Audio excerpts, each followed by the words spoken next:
Excellent. Thank you. Great. Oh, recording in progress. Hope that's okay with everybody. Yes. Okay, wonderful. So our agenda for today, we're going to go through some bills, like I mentioned, that we've been tracking, the coalition's been tracking, some environmental funding needs, so that, Senator, you're aware of what we're really in need of. And then we're going to go into Q&A, and then you'll have the floor. So that's basically it.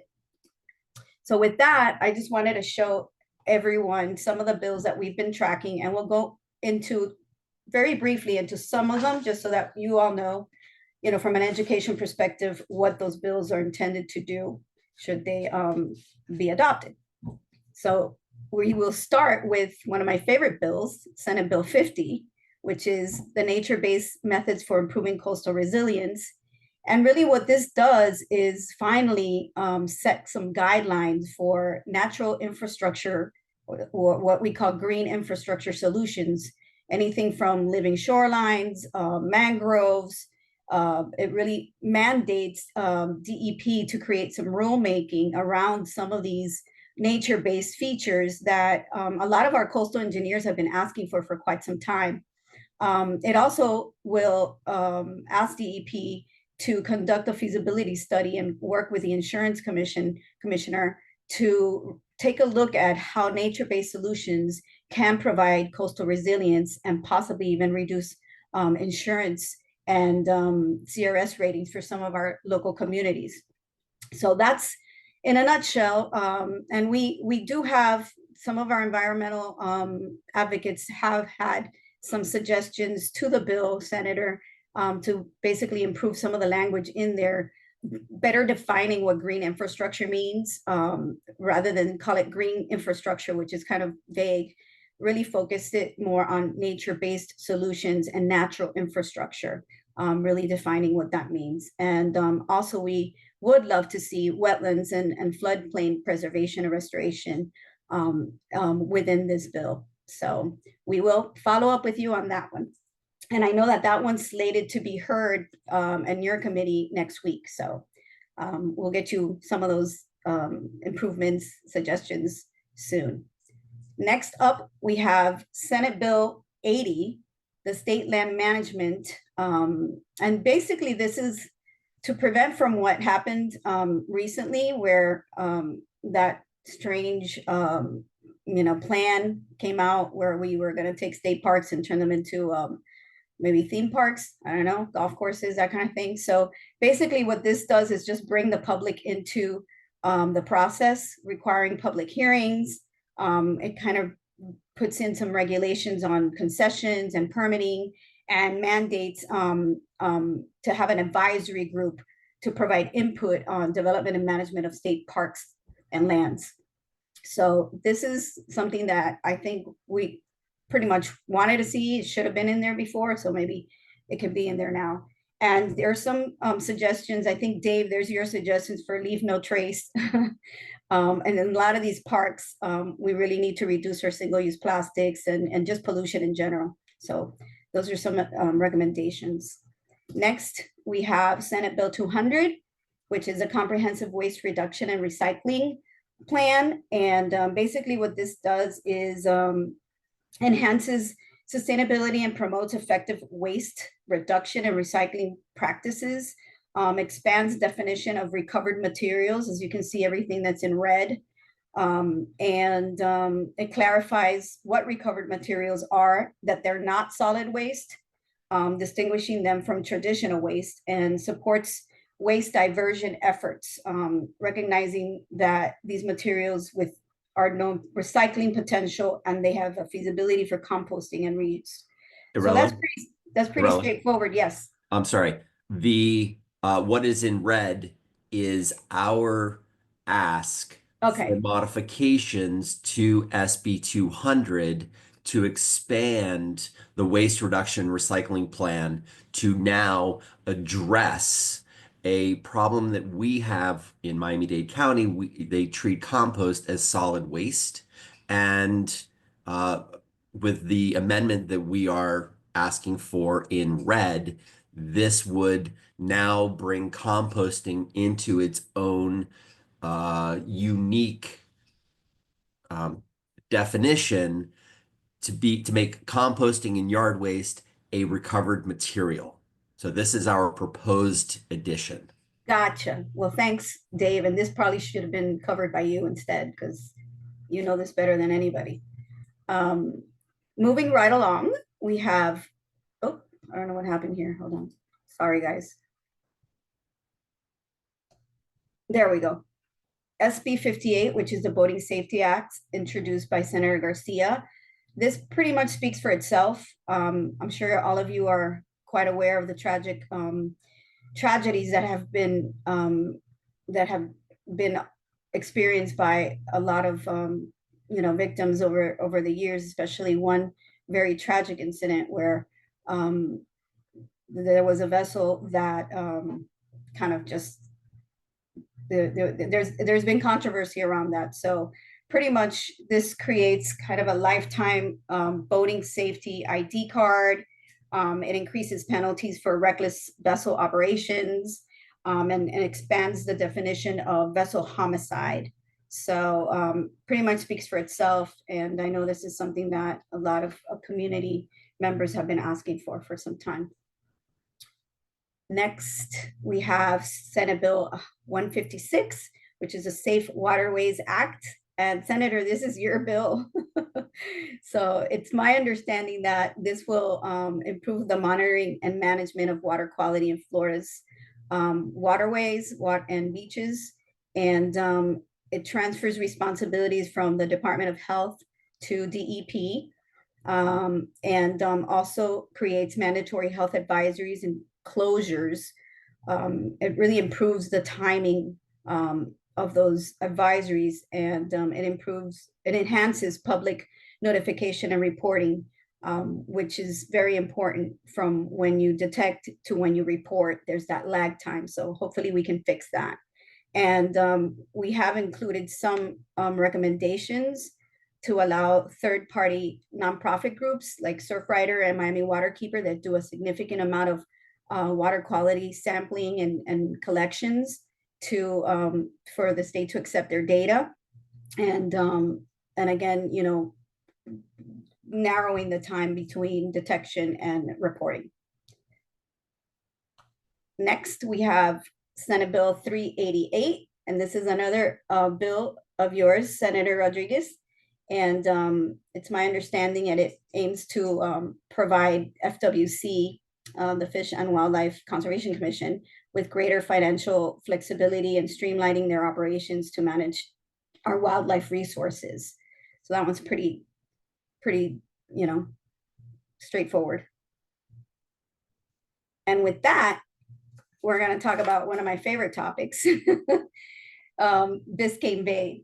Biscayne Bay, as we all know, we kicked off this economic study back in 2022. And we were updating an economic study that we did in 2004, which was very sorely needed. And it was one of our Biscayne Bay Task Force recommendations.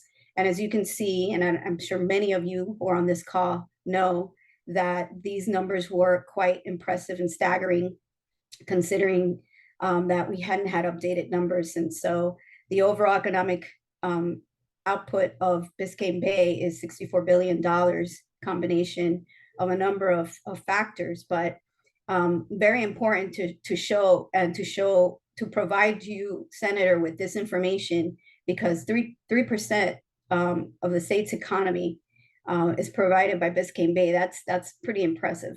And so this is a tool for us to be able to advocate for some of our funding needs. As far as next is another very important topic that's, I don't know, there we go.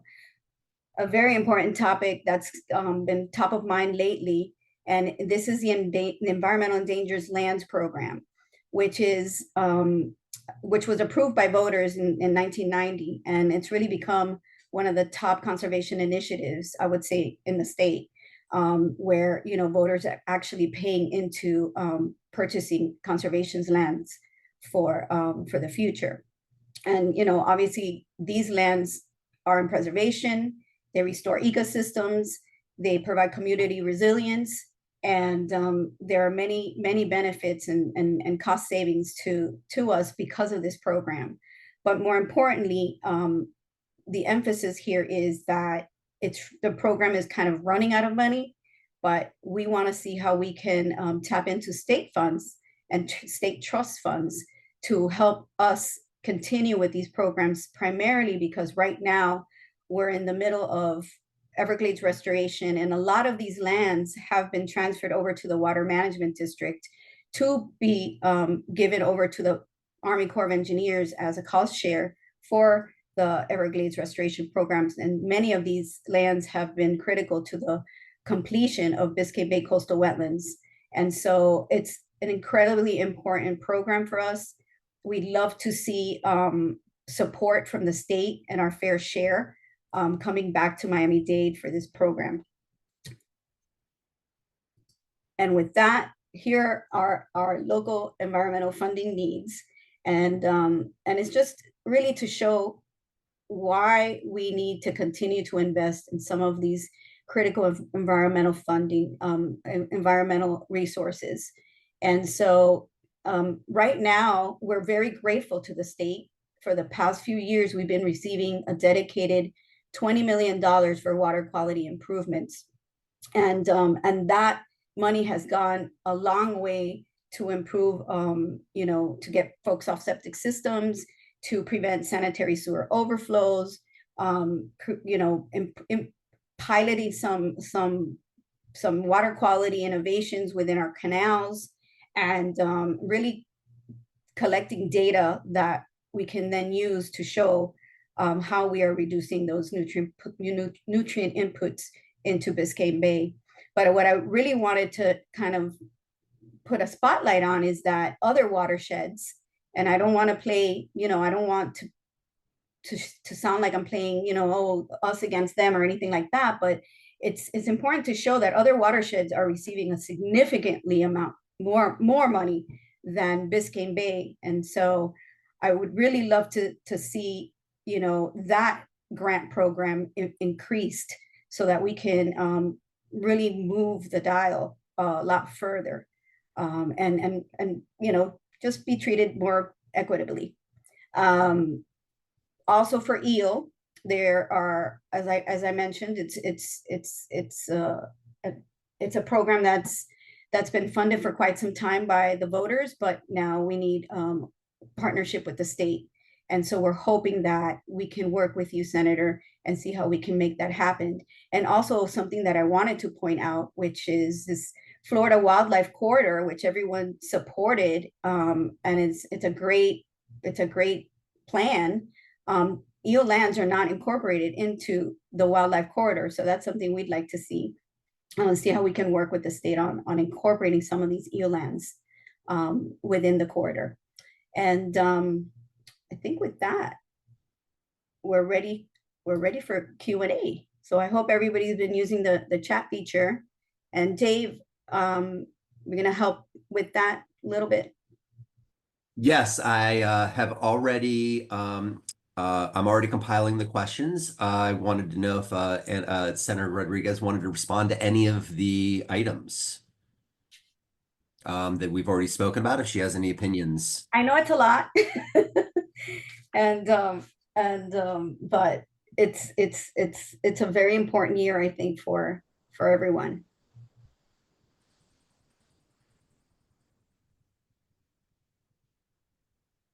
The senator is muted. Oh, I don't know if she was saying anything. Yes, I was trying to unmute for a while, but it's okay. No worries, no worries. I'm not really prepared to answer all the questions in the chat right now. I would like to maybe, if you could send them to me, Irela, and then we could answer them directly to each of the person that asked the question one by one. But I will tell you, collectively, as a whole, and I was going to just talk about this in my remarks, is, the state has taken a very, as you mentioned in a lot of your comments relating to the legislation, the proposed legislation, we've been investing heavily in Biscayne Bay water quality, investments. Since 2019, Florida has invested over $70 million in targeted water quality projects for Biscayne Bay. And in January of last year, Governor DeSantis awarded an additional $20 million through the Biscayne Bay Water Quality Improvement Grant Program to further enhance restoration efforts. So I think that in and of itself is a huge win for us, right? And I'm also going to reference back in 2021, the legislature established the Biscayne Bay Commission, which I'm sure you all already know, ensuring the restoration efforts that are guided by sound science and informed decision making. So those are just some of the highlights in terms of just the Biscayne Bay water quality investments. I'm going to talk a little bit about some of the other things we've been working on because I think they're notable and good, important to highlight. The Protect Biscayne Bay specialty license plate. Back in 2021, we approved the Protect Biscayne Bay specialty license plate to create a recurring funding source for restoration and education efforts such as the one we're having today. And the proceeds benefit the Miami Foundation, which supports water quality improvements, marine debris removal, habitat restoration, environmental education programs. And to begin production, we did require 3,000 pre-sale vouchers. Okay, so thanks to the generosity of the Brady Hunter Foundation, these vouchers are actually now free to Florida students. So that's amazing. And we only need 200 more signups to meet the goal. So that's a big step in the right direction. Now, in terms of state investments in Biscayne Bay through the Everglades restoration, Florida has committed $2.3 billion through the South Florida Water Management District as part of the comprehensive Everglades restoration plan, which we all know as the SERP, right? And so a significant component in the Biscayne Bay Coastal Wetlands Project is aimed at restoring freshwater flows to the bay and its coastal wetlands. So I'll give you a little update on the progress of the BBCW, the Biscayne Bay Coastal Wetlands Project. Phase 1 was expedited and partially completed in 2012, and that's the Deering Estate Flowway, L31E Flowway. The additional project components were completed in 2018, and the final construction contract was approved in 2023 by the South Florida Water Management District Governing Board. Now, the project is expected to be completed in 2025. So this is the year that we should be finishing the project, making a significant milestone for the Biscayne Bay restoration. So as you can see, we're very committed to a resilient Biscayne Bay. And then these initiatives reflect Florida's long-term commitment to restoring and preserving Biscayne Bay, combining water quality projects, restoration investments, policy leadership, and public engagement that ensures that the Biscayne Bay remains a healthy and resilient natural treasure for future generations. So with that, I am going to talk a little bit about, going into SB 50, some of the things that Irela touched on. I know that the bill sponsor, Senator Garcia, is really a great person to work with. I know she will be open to your recommendations, as well as the other bill sponsors.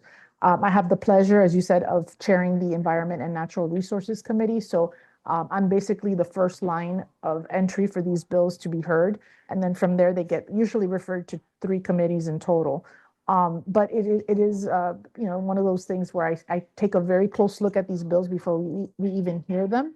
One of the bills that we've also had a lot of conversations about was Senator Harrell's bill related to businesses in public parks. So in my other hat, as Irela knows, I work for the Miami Association of Realtors, and we are supporting this bill. We do not think that businesses or golf courses or other types of things should be taking place in our public parks, with the exception of some, sundry shops or things like that, very, very small exceptions. But, I think we're in great alignment with the environmental groups, and this is something that I'm always happy to chat about, or with regards to my other hat.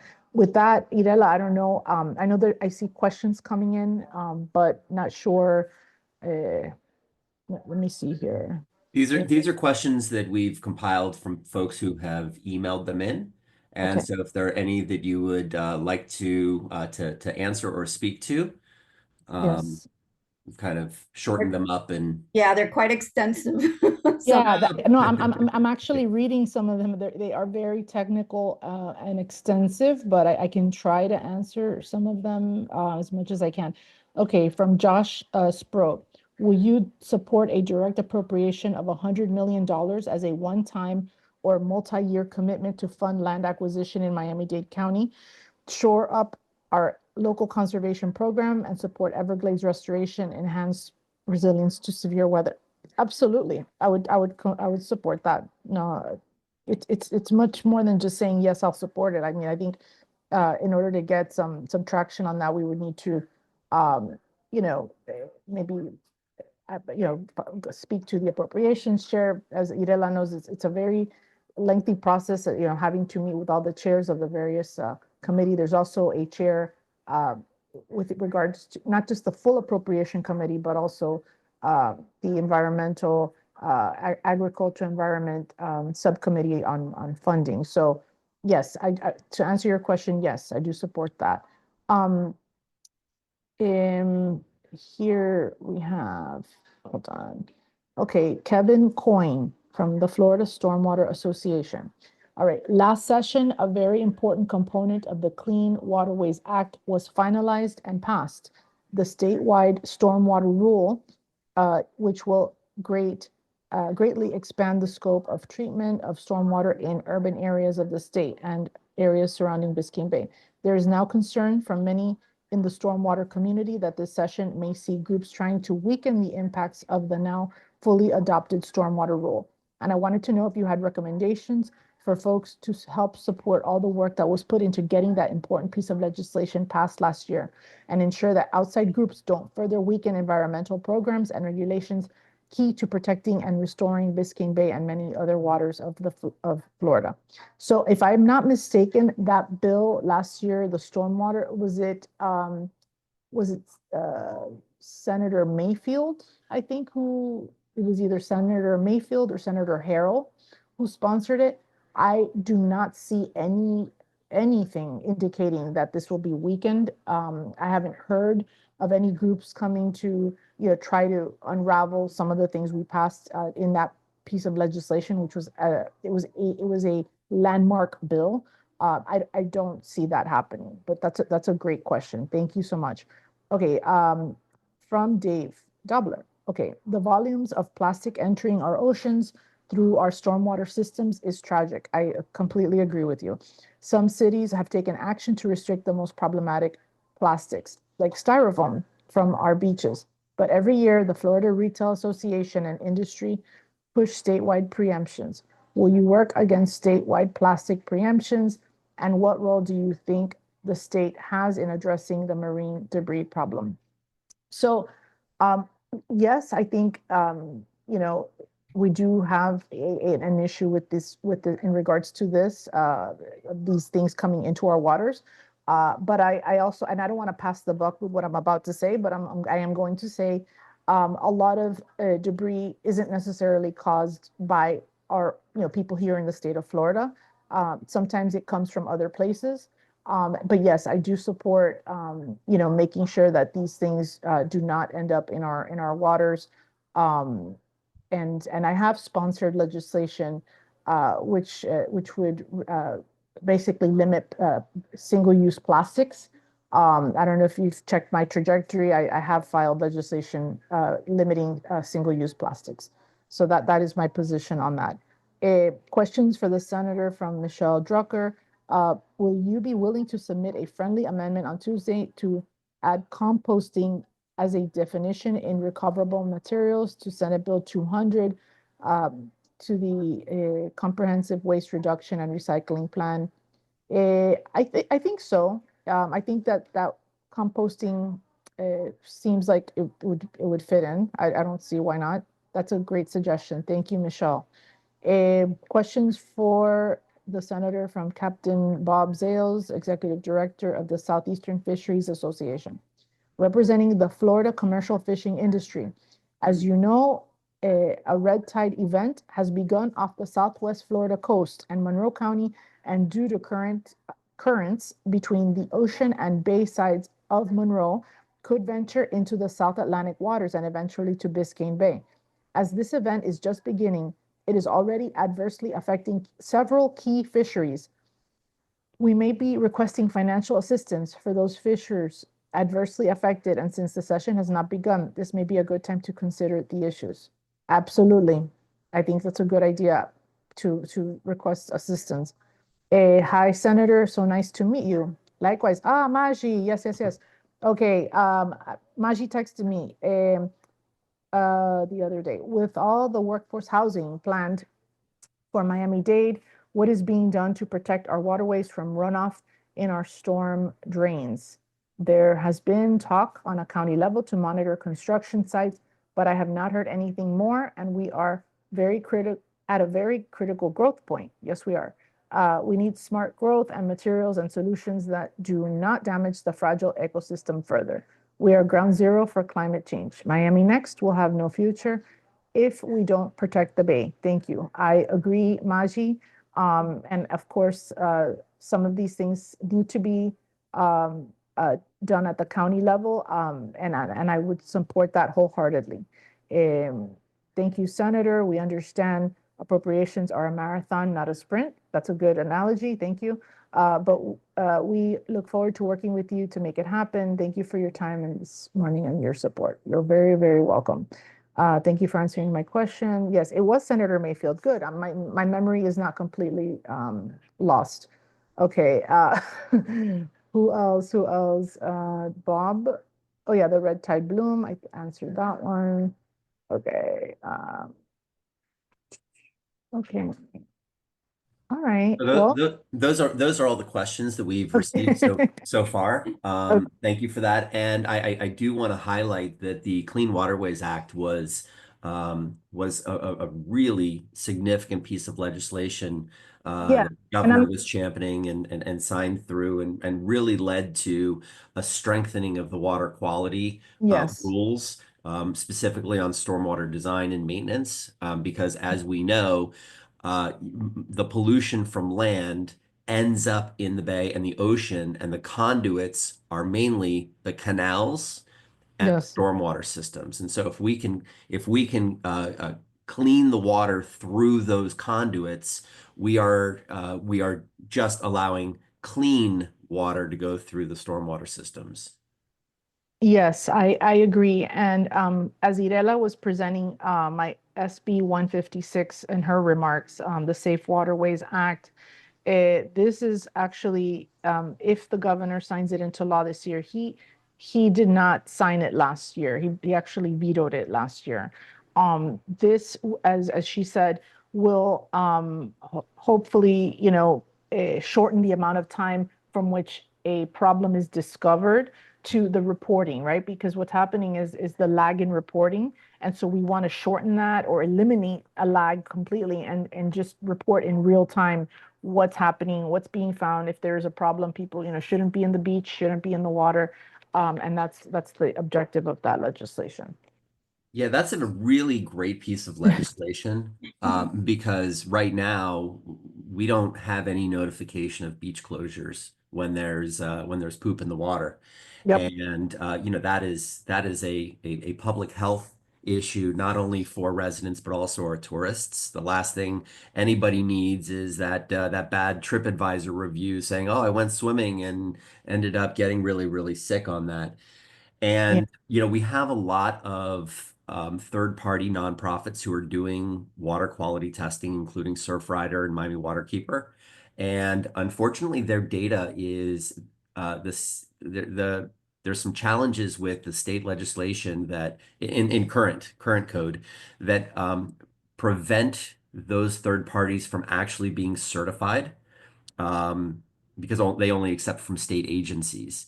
And so it would be a fantastic move to have these third-party organizations who are using the same kind of testing that the state uses, as long as they are certified, to also be fed into those reports, because off uh, they're doing testing outside of the calendar of the Department of Health and now DEP, who's going to be taking that program over. So having more eyes on the water and being able to report that testing will, along with getting, um, you know, annual results, can help us identify not only when we need to tell people not to go in the water, but also identify and correlate what might be causing those issues, whether it's big rain events.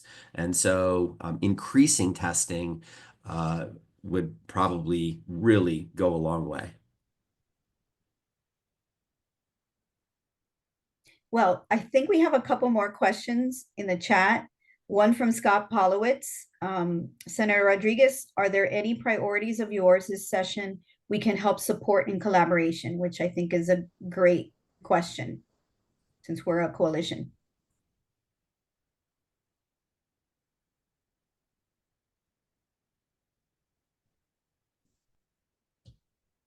I think you're muted. Oh, she's muted. I think we're here. I've asked to unmute. Okay. I think Okay. our host restrictions. Sorry about that. Yeah, no, it's okay. I'm like, I'm talking. I want to talk. We got you, Senator. So I have numerous bills which when people offer to help, I really appreciate that generous offer. I have one which would give a credits for resilient construction. I think, building construction, resilient structures is part of the conversation, right? So giving tax credits for those types of structures is that's one of my bills. I have other bills that don't necessarily relate to the environment or to other things, but I'm happy to share them with you if you want to hear about them. But I do tend to encompass a pretty broad range of topics when I sponsor bills.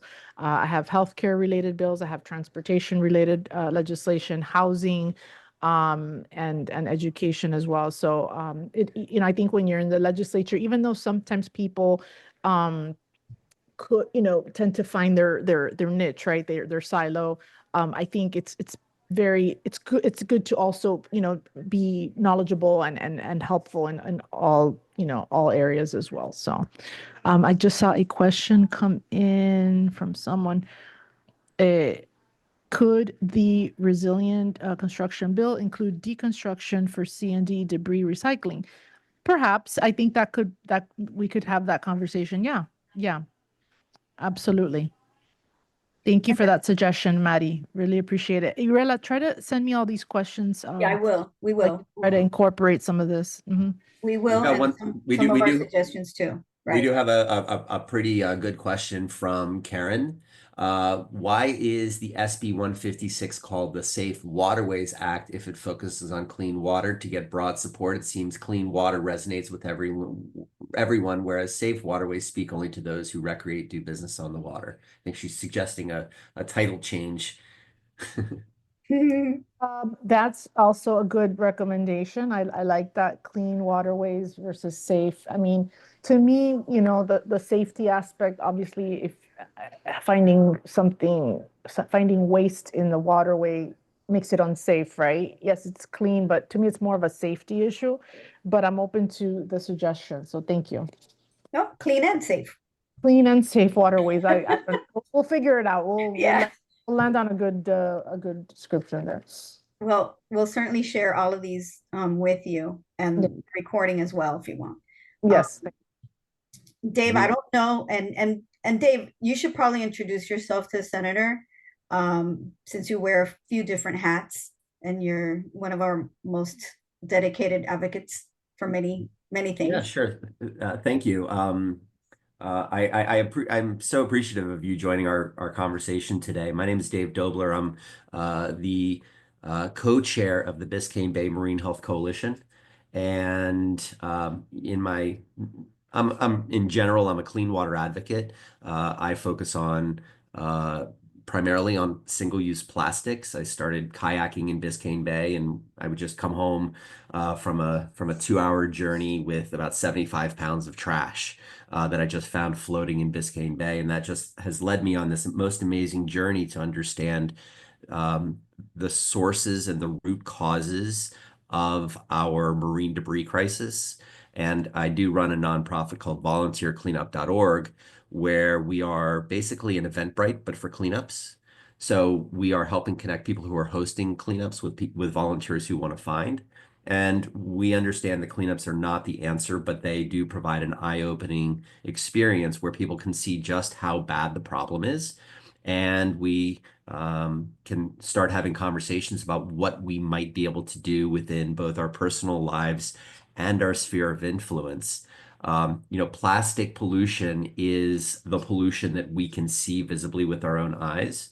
And so this kind of becomes a stepping stone into understanding the pollution that we cannot see, whether it's bacteria from septic and stormwater, or whether it is excessive nutrients from, fertilizers or from stormwater runoff. And so I've taken my journey to the coalition, and I also sit on the county's Biscayne Bay Watershed Management Advisory Board.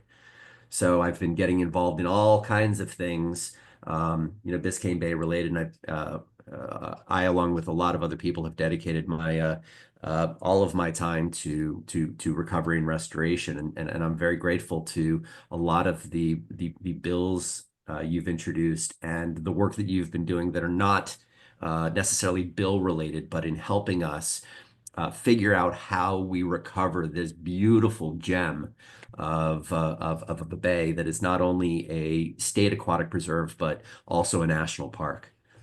So thank you. Great. I think with that, we're gonna start wrapping up. I think there's just one last question. I think in the chat, hold on. Yeah. Steve Leitner, Senator, are you following the Miami solid waste issue in Dade and aware that the state has passed legislation funding 50% to build?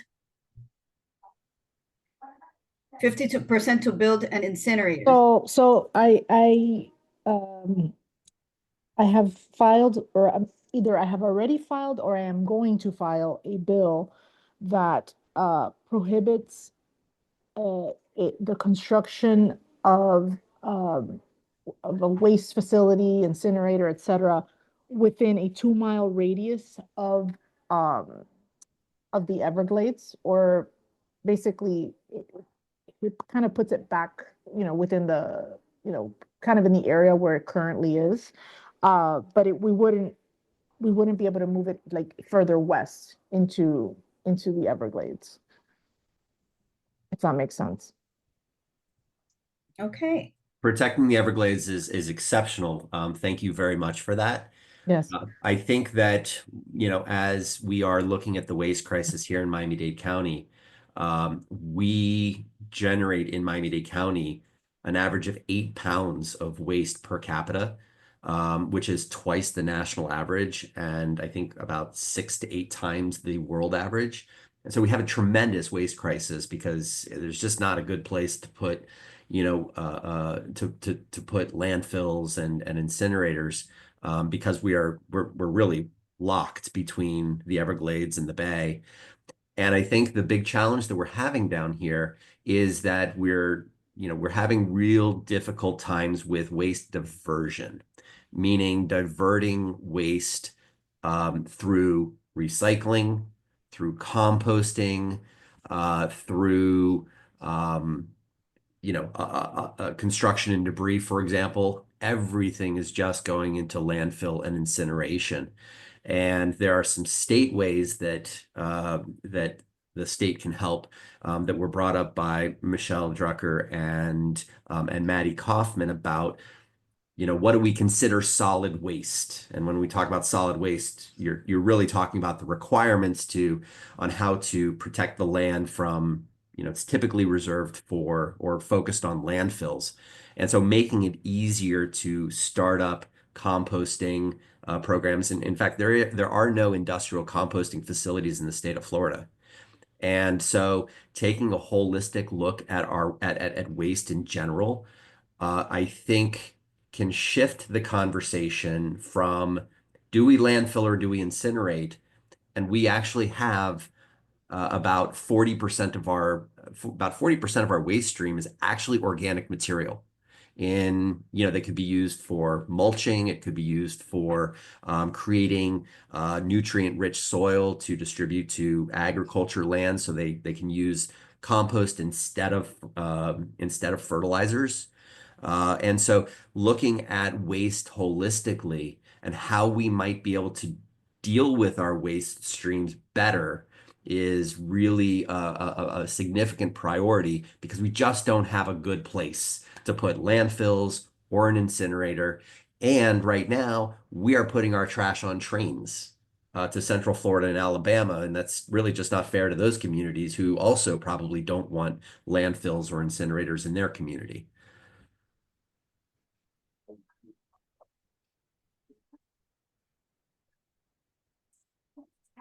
It was a period. Okay, that's a lot, Dave. I know. But it's good. It's good information. And again, Senator, really appreciate you spending this time this morning on a Saturday with our group. We're here to help. We're here to advocate and work together. So with that, I think we're ready for some announcements. Let's see if I can, there we go. So this is coming up. I really appreciate the invitation. Thank you so much for having me. You're welcome. And so we're gonna finish up with some fun announcements of some activities that we're doing to raise funds for Biscayne Bay Recovery Fund with the Miami Foundation. And so we're having this Cupid splash. Some of us are signed up to go into, what we consider, Miamians consider very cold water in February, the beach. So that should be a fun initiative. And we hope that you can all join us. And if you haven't done so already, please pledge or participate. Next, we thank you all for joining us. And we encourage you, if you haven't signed up for the Coalition's newsletter, please do get involved, follow us on social media, and hit up Dave if you want to organize a cleanup near you. And with that, I want to thank everyone for taking the time this morning. Thank you so much, Senator. And we will be following up with a lot of those recommendations that we discussed